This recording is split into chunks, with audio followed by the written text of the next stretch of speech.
Tandaan ko ito, napanood ko si Showtime sa bus eh. Napunta rito. Wow. Nagkani siya sa Showtime. Sabi ko sigurado naka-drag queen si kasi galing Showtime. Jace from Hello Stranger, di ba? Parang yun yung mga first project mo na nakilala ka bilang yung pagganap bilang mga gay role or bisexual, di ba? Hindi ka ba natatakot na na ma-typecast? Kasi parang ito na yung sinimulan mo, tapos hanggang ngayon ito pa yung ginagawa mo. Meron ka bang takot na gano'n? Accepting the roles? Actually, hindi ako naniniwala sa typecast. Mas gusto ko yung kahit anong projects talaga ibigay sa akin gagawin ko. Kasi hindi mo naman din kailangan mamili eh.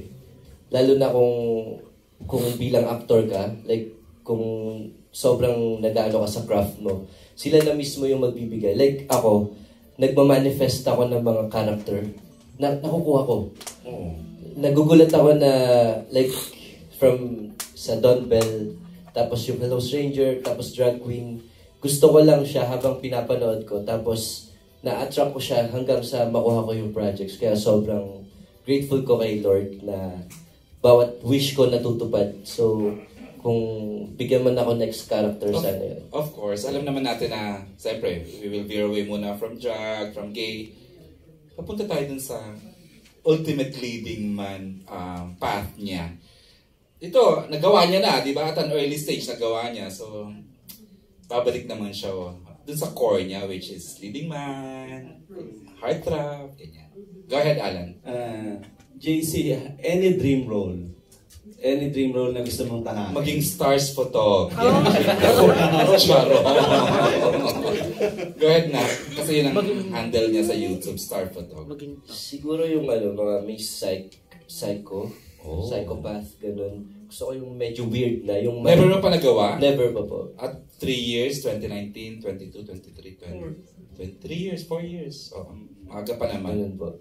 Psychopath. Parang yung kaila ko. Last na lang, JC, napanood namin yung first episode, which is... Thank you. Thank you. Entertain kami. Kwento mo. Ano yung mga very colorful yung... favorite scenes mo, Alan? Actually, yung gusto ko itanong sa kanya, yung kissing scene nila ni Christian Bables. Wala naman yung sa first episode. Pero pinakita sa trailer. Pinakita sa trailer. Abangan. Abangan, di ba? So, how was it? Pa-airing nun? Hindi pa. Pero nasa trailer kasi Spoiler.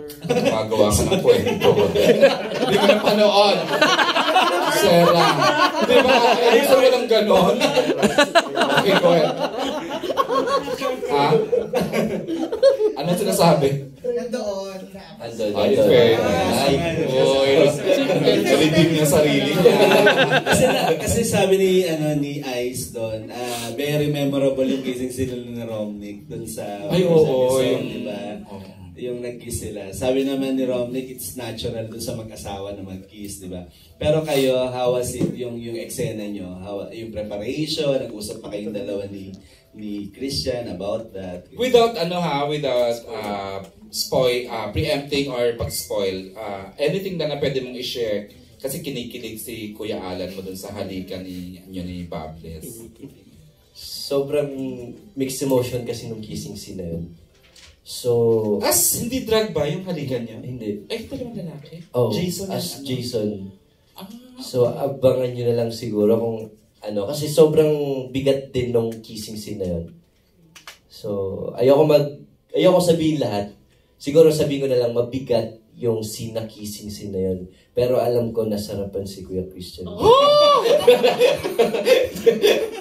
Sabi niya. Bakit mo nasabi na sa Kuya curious lang kami, di ba? Paano mo nalaman na sa akin sa sinabi niya ba sa'yo? Malambot pala yung labi mo. Pero alam naman namin, malambot nga yung labi mo. Mukhang malambot na naman ang labi ni Bables, di ba? Oh my God. Interesting. Di ba interesting, di ba? So congratulations. Thank you, bro. Thank you. You made it. You made it. Thank you. Okay, more questions? Oy, himala. Limited naman questions ni Star Photog.